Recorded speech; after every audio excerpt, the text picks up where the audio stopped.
bonjour à tous. Alors j'ai tourné la capsule que vous allez voir maintenant, je l'ai tournée cet après-midi. Il se fait que depuis, il s'est quand même passé quelques petites choses, donc je fais ce petit préambule. Nous sommes la même journée, mais le soir, et rassurez-vous, je n'ai pas redécoré le van et je ne l'ai pas agrandi. Je suis simplement là de retour à mon point d'attache et sans le van puisqu'il est chez le concessionnaire pour quelques jours. Ce préambule pour mettre quelques petites choses au point. Moi je pense, et je n'ai pas toujours été comme ça, il m'en a d'ailleurs coûté, qu'on n'a rien à gagner à se battre avec les gens, ici en l'occurrence avec le concessionnaire, car au final ce n'est pas lui qui a fabriqué ce van et tous les défauts de fabrication qu'il contient. Donc aller faire de l'esclandre chez lui, ça ne m'apportera rien, c'est pas ça qui va faire que le van se portera mieux. Alors je sais bien, parfois dans les commentaires, on me dit oui, il faut rouscailler, il faut faire ci, il faut faire ça. Oui, dans l'absolu, je pense que vous avez raison. Mais voilà, maintenant, d'expérience à mon âge, je sais qu'on n'a rien à gagner à faire du rentre-dedans. Il faut rester poli, ça, de toute façon, dans tous les cas, ça c'est quelque chose que j'ai toujours été. Maintenant, si je voyais le directeur de chez Chausson, peut-être que je ne serais plus aussi poli, hein, bien sûr. Mais avec les gens avec lesquels je dois traiter, voilà, il faut être poli, cordial, et essayer de trouver un terrain d'entente. Je crois que c'est ce qu'il y a de mieux pour toutes les parties. Voilà. Et alors, ce concessionnaire, vous avez remarqué que moi je ne l'ai jamais cité, de même que le monsieur auquel j'ai en général affaire là, qui est au demeurant fort sympathique, hein, monsieur M, voilà, puisque maintenant il se reconnaît, mais je ne donnerai pas son nom.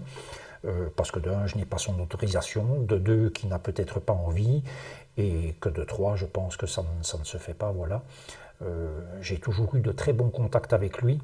Le Van Ulysse 1, ça a été une franche réussite. Le petit problème de frigo, il avait été réglé de main de maître. Ici, pour le Lanterneau, je pense que la réparation qu'ils ont faite, elle a été faite correctement. Il se fait que l'entrée d'eau vient peut-être de l'autre lanterneau et que l'eau coule à l'intérieur du toit jusqu'au lanterneau avant, puisqu'en fait c'est quand le van penche vers l'avant que l'eau arrive. Donc voilà, ils vont regarder à tout ça. Je pense qu'ils maintenant ils ont le van pour quelques jours, donc ils vont faire des tests sans doute un peu plus poussés que la première fois où j'attendais le van sur place. Non. Non, ma femme était venue me rechercher et ma compagne m'avait ramené le soir. C'est compliqué, hein. Enfin non, c'est pas compliqué, mais... donc voilà, ici ils ont le van pour quelques jours. Après, trouvera-t-on une autre solution pour la suite de ma van life? Peut-être, je l'espère en tout cas, pour autant qu'elle ne soit pas trop onéreuse. Mais voilà, moi je ne veux pas me battre avec eux à partir du moment où ils font leur job et qu'ils assurent les réparations, les garanties dans des délais raisonnables, puisqu'ils savent que je vis dans mon véhicule. Il n'y aurait aucune raison d'aller se battre avec eux. Aucune. Ils font leur job correctement. Alors, bien sûr, le coup des rondelles, ça c'était un gros loupé de leur part. Maintenant, qui n'en fait pas, voilà. Moi, dans mon métier, je me suis déjà planté aussi. Hein, tant qu'on rectifie le tir après, voilà, c'est pas dramatique. Je vous laisse à la vidéo que j'ai tournée cet après-midi. J'aimerais tant, c'est le titre de cette capsule, mais pourquoi? Eh bien, en fait, j'aimerais tant vous montrer des vidéos de voyage, des beaux paysages, des vidéos de choses agréables, mais malheureusement, ce doit être ma destinée pour 2020, les emmerdes. Vous avez probablement vu la vidéo concernant l'entrée d'eau dans le van par le Lanterneau. J'avais donc eu droit à une réparation rapide, on va dire, mais bon, qui n'était nullement garantie par le concessionnaire. Et il n'avait plus, il n'avait plus. Et il n'avait plus depuis cette réparation. Alors depuis hier, j'avais un petit peu d'administration à faire pour ma société, donc je suis à mon point d'attache, et donc le van penche un petit peu vers l'arrière. Depuis hier, il s'est mis à doucher, depuis hier soir en fait. Hein. Il y a d'ailleurs eu beaucoup d'accidents vraiment à l'extrême sud du pays. Voilà le concessionnaire qui me rappelle. Oui, allô? Oui, voilà, monsieur. J'aurais trouvé le chef d'atelier. Je vais essayer de vous le passer au téléphone. Hein. Vous permettez? C'est gentil, merci. Oui, oui. Eh ben, écoutez, je l'amène et j'espère le récupérer la semaine prochaine, quoi, début de semaine prochaine quand même. Ah ben ça va, oui, oui, bien sûr. T'inquiète pas, oui, oui. Ok, Je sais que vous vivez dedans, hein, donc... super. Franchement, ok. Ok, ça roule. Voilà. Merci beaucoup. Oui, merci beaucoup. Au revoir. Qu'est-ce que je disais? Donc voilà, j'aimerais bien vous mettre des vidéos pleines de bonheur, de joie, d'oiseaux qui chantent, de soleil, de beaux paysages et de vie qui tourne à merveille. Mais voilà, malheureusement, ce van, ce n'est pas moi qui l'ai fabriqué. Manifestement, ce van a été fabriqué par des gens qui n'en ont rien à foutre et je pèse mes mots, hein. Je pèse mes mots parce que voilà, ici je suis en public et que je suis obligé de peser mes mots, mais je vous garantis que je vais péter un câble avec ce van. Hein. La liste des défauts de fabrication, elle commence à être aussi longue que l'Ancien Testament, alors vous me direz, il n'y a rien de grave, hormis la fuite quand même, ça c'est quand même plus gênant, mais hormis ça, vous me direz, il n'y a rien de grave, des trous de vis qui ont été mal percés, qui sont cachés par des trous, ce n'est pas grave, d'accord.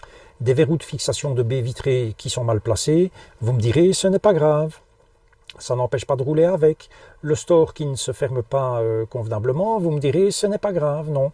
Mais enfin, ça commence à faire beaucoup de choses qui ne sont pas graves, alors que si ce van avait été construit convenablement en Italie, on n'en serait pas là. Il n'y a rien à remplacer. Le monsieur me dit que ça peut très bien venir du lanterneau arrière. Donc l'eau s'infiltre par le lanterneau arrière. Et puis, ben, ça rentre, ça coule par l'intérieur du toit, ça coule jusqu'au lanterneau avant, et puis ça tombe par le lanterneau avant. Apparemment, c'est tout truc qu'ils ont déjà vu à la concession. On m'a dit, monsieur, vous verriez ce qu'on voit parfois sur des véhicules qui arrivent d'usine, c'est effarant, quoi. Maintenant, la semaine passée, j'ai eu à côté de moi un fourgon aménagé, non pas un fourgon, c'est un Sprinter aménagé de la marque Bimobil. Alors Bimobil, c'est allemand, hein, Deutsche Qualität, normalement. Eh bien, à un moment donné, sur le parking, je vois qu'ils sont en train de vider tout. Mais quand je dis tout, c'est l'intégralité de leurs affaires. Ils vidaient toutes les armoires. Et je me dis, tiens, bah, ils font du nettoyage, quoi. C'était un véhicule tout neuf, hein, immatriculé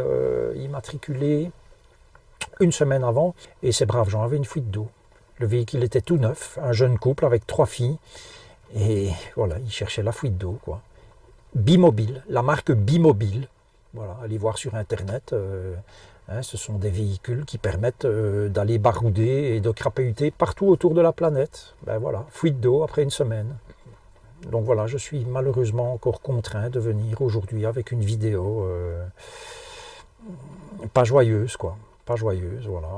Manifestement, j'ai pas de chance. Hein, c'est cette deuxième moitié de 2020, j'ai vraiment pas de chance. Hein. J'ai démoli mon van, mais je vais dire que c'est pas une faute de conduite, hein, puisque je me suis évanoui au volant et que le van a terminé à 70 km/h contre un arbre. J'ai eu celui-ci, on va dire, plus ou moins rapidement, mais avec plein de problèmes. Donc, qu'ai-je fait au bon Dieu pour mériter cela? Je viens d'avoir le concessionnaire qui m'a rappelé. Donc, évidemment, il faut qu'il ait le van pendant 72 heures avant qu'il ne mette les mains dessus à cause du Covid. Voilà, c'est comme ça, on en pense ce qu'on en veut. Moi, j'ai mon avis sur la question, mais bon, c'est comme ça. Donc là, je vais vider toutes mes affaires, hein, puisque le van en a au moins pour une semaine chez eux. Donc, je dois vider mon frigo, je dois vider mes vêtements, je dois sortir mon lit, les affaires dont j'ai besoin, donc ordinateur, ma Senseo pour me faire mon café à la maison. Et puis, je vais lui conduire mon van. Une 50aine de kilomètres, et puis je vais demander à ma compagne de venir me chercher, de me ramener chez moi, et je me retrouve donc sans le moindre véhicule, si jamais je dois partir chez un client, faire une quelconque intervention. Autre point que je vais aborder, J'ai eu quelques commentaires dernièrement concernant mes chemises. Oh, tu as une belle chemise à ligne. Ou un commentaire concernant la chemise à carreaux que j'avais dans la vidéo précédente. Comme quoi elle n'a pas cassé ou quelque chose dans ce genre-là. Et donc aujourd'hui, voilà, vous pouvez faire un petit commentaire sur mon pull. Alors ce pull, bon, il est un petit peu troué, je ne sais pas où, mais ça se voit à peine, donc je le mets quand même. Parce que j'ai horreur de jeter ça. Et puis ce pull, je l'adore. C'est acheté au Danemark il y a 20 ans. Donc ce pull a 20 ans. C'est des dessins de Bob Dixon, donc c'est de la broderie. Et ici, en l'occurrence, ben, c'était une moto. Et pour terminer, une fois de plus, je remercie ceux qui ne sont pas abonnés, parce qu'ils viennent quand même voir. Et bien sûr, ceux qui sont abonnés, le décompte aujourd'hui est à 386 et nous sommes le mardi 1er décembre. Et donc, merci à vous pour vos likes, vos commentaires. Ça me fait un immense plaisir, comme je l'ai dit dans la vidéo précédente. Vous n'imaginez pas à quel point. J'espère que cette petite capsule vidéo vous a plu. Pas comme pleuvoir. Hein. Je vous dis à la prochaine et d'ici là, prenez grand soin de vous. À bientôt.